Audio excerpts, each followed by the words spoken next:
කොහොමද ඔයාට ඔයා ප්‍රශ්නක දින්නේ ඔයාට හැමදේම එපා වෙලාද ඔයා තනි වෙලා ඔයාට කවුරුත් නැහැ කියලා ඔයාට හිතෙනවද ඔයා මොන වගේ ප්‍රශ්නයක මොන වගේ වාතාවරණයක හිටියත් මම ඔයාට කියන්න කැමතියි අද ඔයාට එකෙන් නිදහස් වෙන්න පුළුවන් කියලා ඔයාට හිතෙන්න පුළුවන් කොහොමද එකපාරට එහෙම නිදහස් වෙන්නේ කියලා හැබැයි ඔයා ප්‍රශ්න තුලින් ගමන් කරනවට යම් වාතාවරණයන් වල හිර වෙලා ඉන්නවට එක්කෙනෙක් කැමති නැහැ මගේ ජේසු ඔයාව සියල්ල තුල සමාදානයෙන් සාර්ථකත්වයෙන් තියෙන පිණිස දුක් විඳලා කුරුසයක මැරුණා.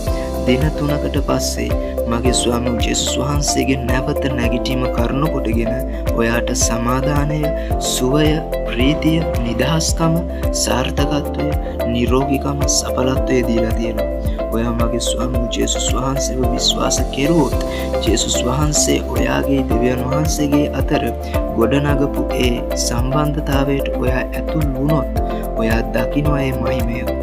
ඔයා දකිනවා මගේ දෙවියන් වහන්සේගේ ජීවමානත්වය. ඔයා දකිනවා මගේ දෙවියන් වහන්සේගේ ජීවනය. මගේ ස්වාමී ජේසුස් වහන්සේට ගොඩක් ආදරේ. Okay, God bless you.